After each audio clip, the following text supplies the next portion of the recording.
안녕하세요. 한국저작권보건 원장 윤태형입니다. 음악이나 영화, 드라마, 게임, 책 같은 컨텐츠를 다들 좋아하실 거라 생각합니다. 오늘은 이런 컨텐츠의 저작권이 보호될 경우 국가적으로 어느 정도 효과가 있는지 알아보도록 하겠습니다. 한국저작권보호는 매년 불법 컨텐츠 이용 실태를 조사해서 저작권 보호 연차 보고서를 발표하고 있습니다.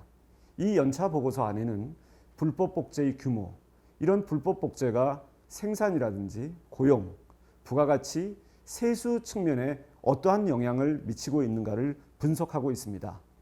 이 연차 보고서에서의 하나의 특징은 불법 시장에 대한 조사이기 때문에 판매자를 대상으로 하는 조사는 어렵고 이용자 대상의 설문조사 방식으로 수행하고 있습니다.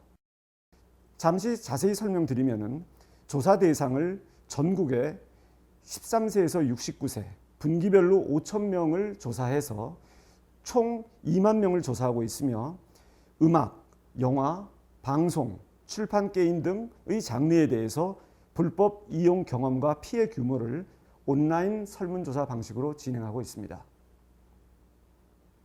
경제적 효과 파악을 위해 다음 5단계를 거쳐 조사 분석을 시행하고 있습니다. 최종 결과인 경제적 효과 외에도 중간 결과물들도 유의미한 정보를 가지고 있기 때문에 그 순서대로 설명드리도록 하겠습니다. 첫 번째, 불법 복제물 이용 경험률. 두 번째, 불법 복제물 시장 규모. 세 번째, 합법 저작물 시장 침해 규모. 네 번째, 잠재적 합법 저작물 시장 침해율. 다섯 번째, 최종 결과인 경제적 파급 효과가 도출되는 과정으로 진행됩니다. 첫 번째 단계인 불법 복제물 이용 경험률에 대해서 설명드리도록 하겠습니다. 만 13세에서 69세 인구 중 2018년에 불법 복제물을 단 한 번이라도 이용한 경험자의 비율은 43.4%입니다. 인구수로 말씀드리면 1,773만 명이 불법 복제의 경험이 있다고 하겠습니다. 이 숫자는 전년 대비 3% 증가한 숫자입니다. 이와 같이 증가한 이유는 음악의 경우 BTS, 블랙핑크 등 아이돌 중심의 K-팝 확산, 영화의 경우는 신과 함께 어벤져스 등 대중성이 높은 영화가 많이 늘어났기 때문인 것으로 분석되고 있습니다. 또한 최근 스마트 기기 확산으로 불법 복제물이 접근이 쉬워졌다는 것도 한 이유가 될 수 있겠습니다. 한번 장르별로 살펴볼까요?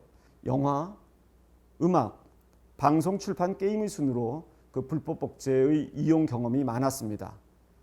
영화, 음악, 방송은 남녀노소 누구나 좋아하는 장르의 특성상 경험률이 증가한 것으로 보이고 출판, 게임은 선호도가 약간 상위에서 그 경험률이 떨어진 것으로 분석되고 있습니다. 두 번째 단계인 불법 복제물 시장 규모에 대해서 말씀드리도록 하겠습니다. 불법 복제물 시장 규모는 이용 인구의 이용량, 그러니까 불법 복제물 이용 인구의 이용량에 불법 이용 단가를 곱한 수치로 나타나고 있습니다. 이용량이 얼마였을까요? 이용량은 19억 6,700만 개로 전년 대비 5.6%가 감소하였고 불법 복제물 시장 규모는 약 3,770억 원으로 전년 대비 0.6% 감소했습니다. 이용량은 많이 감소했는데 시장 규모가 왜 소폭 감소했을까요? 그것은 웹하드 등에서 그 불법 복제물의 가격이 일부 상승했음을 보여준다고 하겠습니다. 좀 더 상세히 한번 살펴보겠습니다. 온라인과 오프라인별로는 대부분이 온라인상에서 불법 복제물의 이용량이 많이 발생했습니다. 그래서 그것은 약 17억 6천만 개로 전체 이용량의 90%를 차지하고 있고요. 특히 이제 온라인상에서는 음악 장르의 불법 복제물 이용량이 약 10억 9천만 개로 가장 많고 다음에 방송, 영화, 출판, 게임 순으로 불법 복제물이 이용되고 있습니다. 여러분들 음악의 경우에는 조사 단위가 고구로 돼 있어서 용량이 작아서 이용 시간이 짧았다는 것이 아마 훨씬 더 불법 복제 이용이 많았던 하나의 이유가 될 수도 있겠습니다. 온라인의 세부 이용 경로별로는 토렌트가 약 5억 개, 약 29%를 차지하고 있습니다. 가장 많았고 모바일 앱, 포털, 웹하드, P2P 스트리밍 전문 사이트 순으로 이용 경로별로 불법 복제물이 이용되고 있습니다. 이것은 토렌토와 모바일 앱 중심의 침해 대응 활동을 더욱 강화할 필요가 있다는 정책적 시사점을 제공하고 있습니다. 세 번째 단계인 합법 저작물 시장 침해 규모 분석입니다. 불법 복제 콘텐츠 이용으로 인해서 저작권 산업의 피해가 얼마나 발생하는 것일까요? 이 합법 저작물 시장 침해 규모라고 하는 것은 이 합법 저작물을 구매할 의사가 있었음에도 불구하고 불법 복제물이 있었기 때문에 구매하지 않게 된 그 합법 저작물의 개수, 저희는 이것을 침해량이라 그러는데 거기에다가 합법 단가를 곱한 금액입니다. 그러니까 실제적으로 그 불법 복제물이 없었으면 정품을 샀을 텐데 불법 복제물이 있었기 때문에 정품을 사지 않았던 그런 규모를 우리가 합법 저작물 시장 침해 규모라고 규정하고 있습니다. 침해가 발생한 콘텐츠 개수는 약 9억 500만 개로 전년 대비 0.2%가 감소하였고 침해가 발생한 규모는 약 2조 4,900억 원으로 전년 대비 2.8%가 감소했습니다.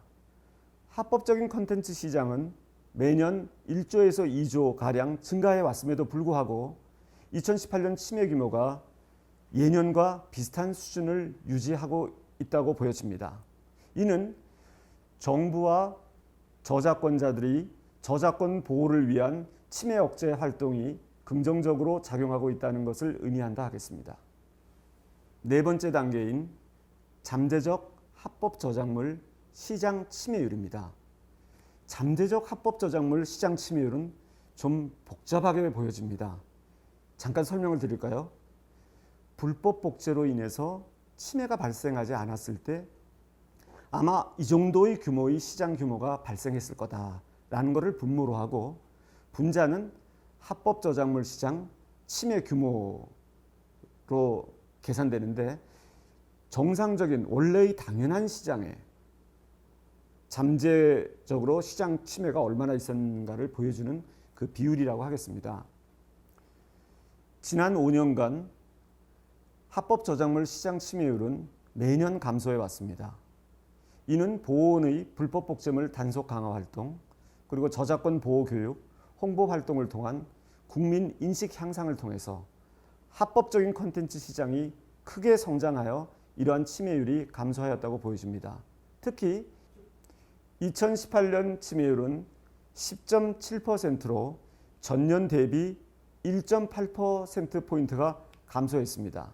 이는 역대 최저치이자 역대 최고 하락폭을 기록하고 있습니다. 좀 더 구체적인 감소 원인을 말씀드리면은 저희 한국저작권보호원에서는 이 온라인 모니터링을 위해서 400여 명의 재택 근로자를 활용해서 이 불법 복제물을 모니터링하고 있고요.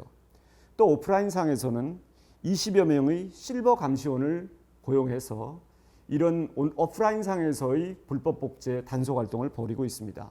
여기에 더해서 첨단 디지털 포렌식 기술을 활용한 경찰과의 과학수사 공조라든지 또 온라인 상에서 불법 복제물 유통 상황을 실시간 모니터링하고 대응하기 위한 종합 상황실 운영, 그리고 정품 콘텐츠 유통업체 인증이라든지 저작권 고육 등 이 저작권 보호원의 다양한 단속 활동과 예방 활동을 통해서 이런 획기적인 성과를 이루어냈다고 저희는 판단하고 있습니다. 다섯 번째 단계인 경제적 파급 효과 분석입니다. 불법 콘텐츠를 이용하는 것이 우리 경제에 주는 해악은 어떤 것일까요? 불법 콘텐츠를 이용하는 경우에 합법 시장에 피해가 발생해서 발생 가능한 국내 수요가 소멸하게 되고 관련 산업의 생산 기회가 상실됩니다. 이런 것은 고용이라든지 부가가치, 세수 등 전반적인 경제적 손실을 발생시킨다고 하겠습니다. 한국은행의 산업연관표를 활용해서 국민 경제 전반에 발생하는 직간접 경제 손실을 분석해 보았습니다. 불법 콘텐츠 이용으로 콘텐츠 산업의 직간접 생산이 약 3조 원이 감소하고요. 우리나라 전체 산업에는 약 4조 7천억의 생산 감소를 일으키고 있습니다. 또 고용 측면에서는 콘텐츠 산업에서 29,000명, 전체 산업에서는 41,000명의 고용 손실을 발생한 것으로 분석되고 있습니다. 숫자만으로 얘기하니까 조금 금방 느낌이 안 오실 수 있겠습니다. 저작권이 잘 보호돼서 불법 콘텐츠 이용이 사라진다면, 예를 들어서 매년 소나타 자동차를 18만 8천 대 더 생산하는 것과 같은 효과가 있고요. 노트북 컴퓨터를 470만 대 더 생산하는 것과 같은 효과가 있습니다. 또한 이걸 생산하기 위해서 140여 개 고등학교 3학년 졸업한 학생들 모두에게 일자리를 나눠주는 것과 같은 효과를 거둘 수가 있습니다. 이처럼 저작권 보호는 국가 경제적으로 막대한 손실을 줄여 국가 경제에 긍정적인 효과를 부여하는 활동이라고 하겠습니다. 지금까지 연차 보고서의 주요 내용을 그 단계별로 설명을 드렸습니다. 대한민국은 현재 그 어느 때보다도 세계와 콘텐츠를 통해서 소통하고 있습니다. 여러분 잘 기억하고 계시죠? 프랑스 칸느 영화제에서 봉준호 감독이 기생충으로 황금 종려상을 수상한 바 있고요. 또 방탄소년단 BTS는 음악 앨범이 빌보드 200 차트에서 1위를 차지하는 등 한국 콘텐츠가 기염을 통하고 있습니다.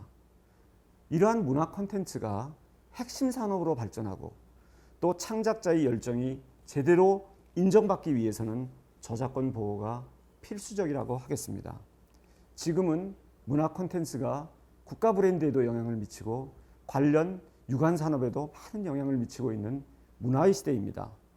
한류가 확산되면은 휴대폰, 자동차도 더 많이 팔리고 한국을 찾는 관광객도 많이 늘어납니다. 결국 동반 산업이 다 같이 발전하는 그러한 긍정적인 효과를 발휘하고 있습니다. 대한민국은 이제 명실상부하게 전 세계에 한류를 수출하는 정말 국격 있는 국가로 발돋움하고 있습니다. 그런데 국내에 확산되는 불법 복제 문제는 모든 이런 것에 악영향을 미치고 있습니다. 그래서 이 순간에 이 불법 복제는 우리 모두가 해결해야 될 당면 과제라 하겠습니다. 변화가 필요합니다.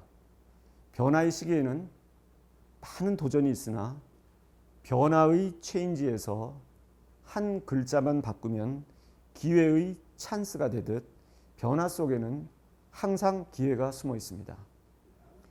한국 저작권 보호는 그 기회를 놓치지 않겠습니다. 새로운 발상과 혁신적인 대안의 제시로 저작권 보호를 더욱 강화해서 지속적인 문화 콘텐츠 산업 발전을 지원하도록 하겠습니다. 변화를 기회로 바꾸기 위한 한국 저작권 보호의 활동에 많은 관심과 성원을 부탁드립니다. 감사합니다.